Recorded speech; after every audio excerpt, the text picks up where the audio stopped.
কৃষ্ণ। শ্রীমদ্ ভগবদ্ গীতার দ্বাদশ অধ্যায় ভক্তি যোগের 17 নম্বর শ্লোক। যো ন হিষ্যতি ন দেষ্টি ন শোচতি ন কাঙ্ক্ষতি শুভাশুভ পরিত্যাগী ভক্তিমান য সমে প্রিয়।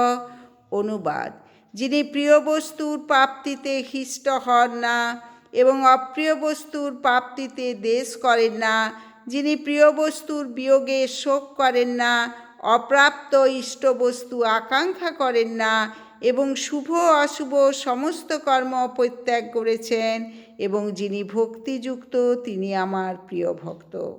শুদ্ধ ভক্ত বৈষয়িক লাভ ও ক্ষতিতে উৎফুল্ল অথবা বিমর্ষ হন না।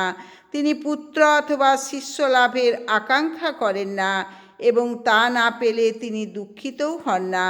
তার প্রিয় বস্তু হারিয়ে গেলে তিনি অনুতাপ করেন না, তেমনি তার ঈপ্সিত বস্তু না পেলে তিনি বিমর্ষ হন না। তিনি সব রকম শুভ অশুভ পাপ পুণ্য আদি জড়কর্মের ঊর্ধ্বে। পরমেশ্বর ভগবানের সন্তুষ্টি বিধানের জন্য তিনি সব রকম বিপদ বরণ করতে প্রস্তুত। কোনো কিছুই তার ভগবদ্ ভক্তি সাধনের পথে প্রতিবন্ধক হয়ে দাঁড়ায় না। এই ধরনের ভক্ত শ্রীকৃষ্ণের অত্যন্ত প্রিয়।